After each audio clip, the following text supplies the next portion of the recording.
opportunity was not given. It was taken by a friend. My father's peer, but yet a boy who knew me very well and knew that my propriety would keep this secret very well. But now I tell because I know this is a secret a million times told. The passing rites for crossing girls, not far removed from ancient tales. Detach the veil and you will see we all are broken in our stride, and guilt becomes our shoulder bird as we search and search for our lost pride.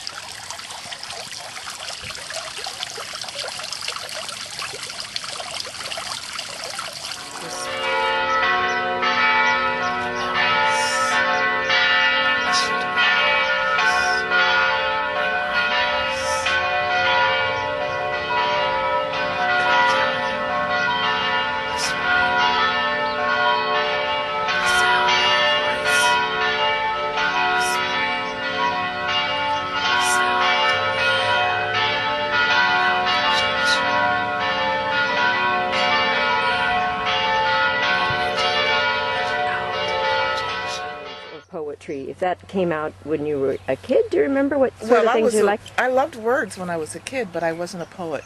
I was a reader of poetry, but I was more a wordologist when I was a kid. And I used to read vocabulary, even in my aunt's college books that were around the house. I would always study the vocabulary and learn to spell the words. I didn't always know what the words meant, but I always learned to spell them. And I always won all the spelling bees at my school. And I used to spell for the weekly prize of lunch tokens, so I could get free lunch.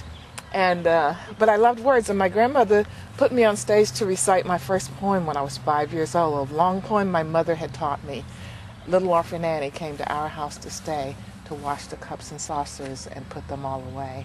And she put me on the stage to say that poem when I was 5, and the next day the school invited me to come and say the poem at all the classes. So when I was 5 years old, I had my first guest artist appearance at an elementary school. And but after that, nobody ever asked me to write a poem. No one ever told me I could write a poem. I never had to write a poem. So poetry didn't come to me. I mean, we always had poetry books around the house, and my grandmother really loved poetry. She used to recite poems or read poems anytime she gave a speech or a talk, 'cause she was really active, like she was a club woman and a community activist, and she always used poetry, but I never thought of writing a poem until I was actually in my late 20s, and I kept having this urge to write a poem, and I would get pencil and paper out and nothing would happen. And finally one day the poem came, and the poem was about, actually it was during the time when we were really learning a lot about feminism, and we used to have like what we call consciousness raising 101, but it was about the idea that women could think and we're not just people to be around beautiful. So my first poem was: cut my hair, de-emphasized my eyes, washed my face, covered my legs, no one noticed my unadorned mind. So there.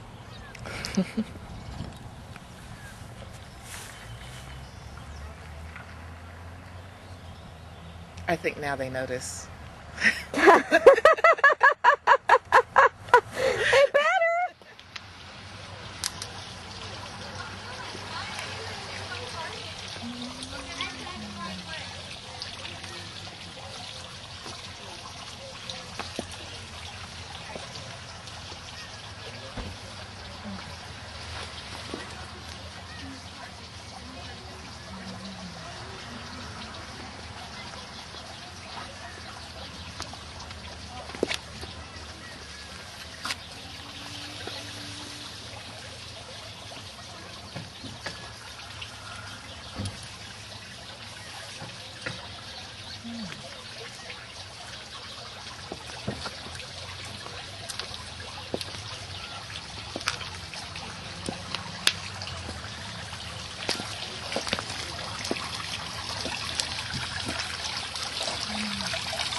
My virginity was not given. It was taken by a friend, my father's peer, but yet a boy. A boy who knew me very well and knew that my propriety would keep this secret very well.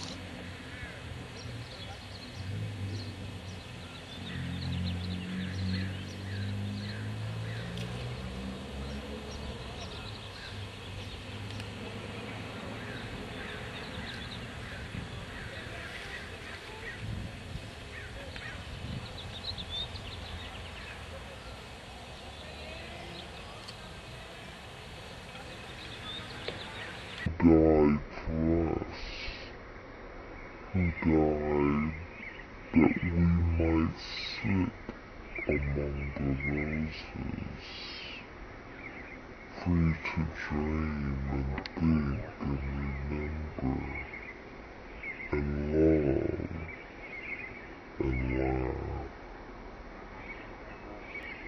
On a sunny day, today there is no sun.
When did you first, do you remember when your first poem was that you ever wrote?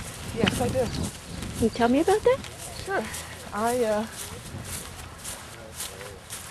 Well, the first poem I ever wrote was written back during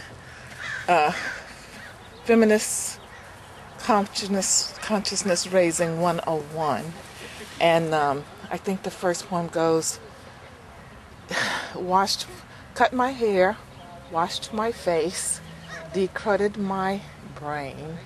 No one notices my unadorned mind.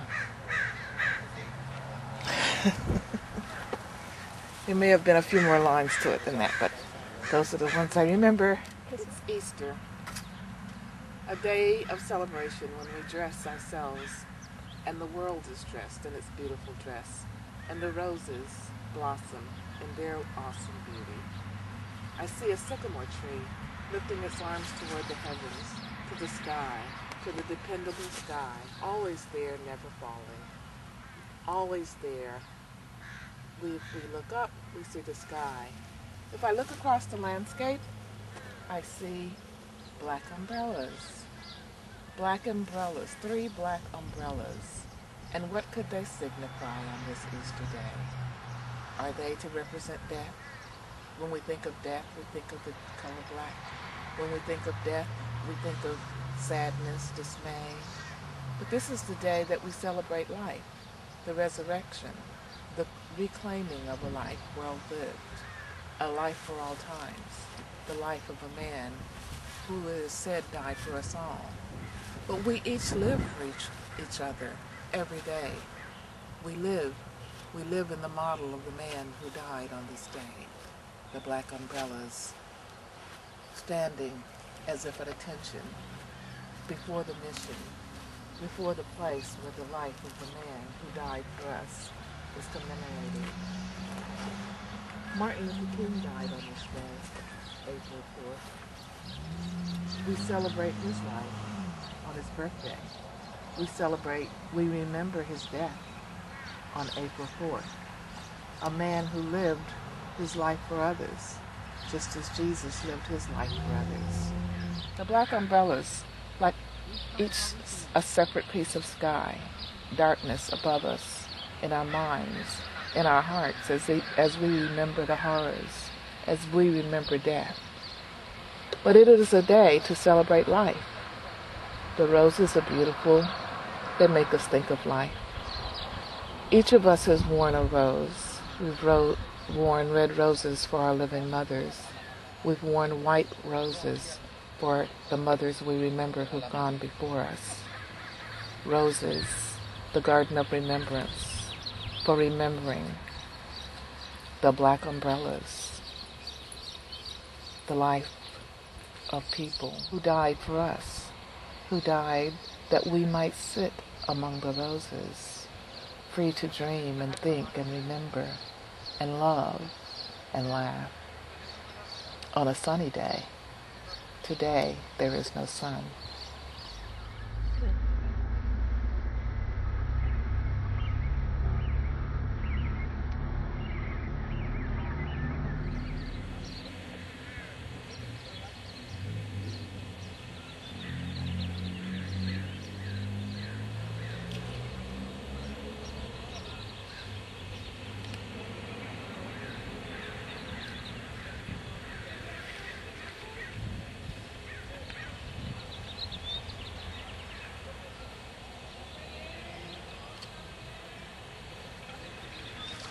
Detach the veil, and you will see we all are broken in our stride, and guilt becomes our shoulder bird as we search and search for our lost pride.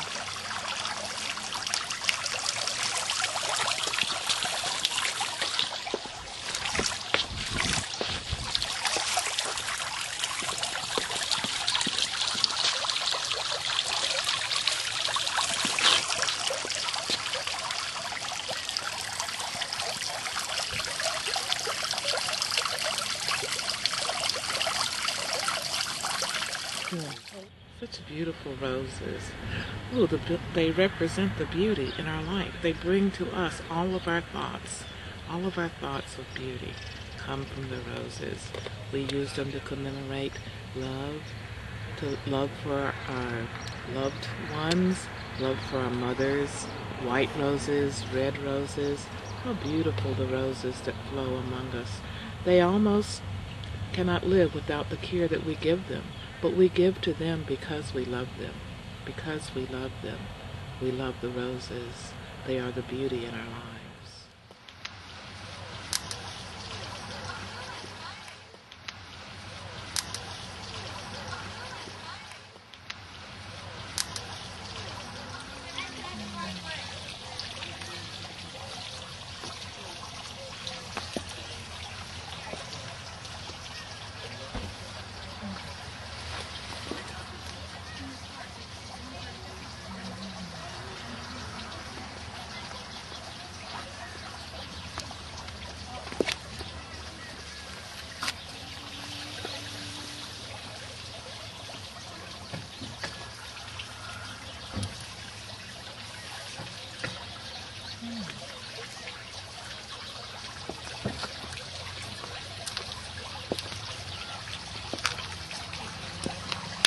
Must walk the talk. And the woman who had carved the answer, the treaty, the question, forgiveness, mercy, salvation, stepped from the crowd and offered her journey. "By whose authority do you carve this?" the old man asked, before crying his father's flowing guilt, before the answer was uttered. "God," said the woman. "I carve the question, can you forgive me for you, the embodiment of my silent mother? I cry out, "Ei!" I give shape to my deepest pain. Ei! And the people strew blossoms at the base of the stone, and to the woman gave bouquets of roses. And from the land came the elder, keeper of the Hopi promise, with Hopi passport, buckskin cover, eagle feather. The elder spoke on authority of the peoples from the four corners of the world. There will be wind, and the wind blew. There will be earthquakes, and the ground shook. There will be rain, and the clouds gathered. Water will flow through the valleys. There will be fire. People from the four corners of the world rotated around four directions. Eagle spirit descended from the heavens. We shall not forget. We must always remember. The way of chaos is the way of destruction. The way is the way of harmony and love. We shall study war no more. We shall study war no more. Gonna lay down my burdens down by the riverside, down by the riverside, down by the riverside. Gonna lay down my burdens down by the riverside. Gonna study war no more. Well, I ain't gonna study war no more. Ain't gonna study war no more. Ain't gonna study war no more. Ain't gonna study war no more. Ain't gonna study war no more. Ain't gonna study war no more.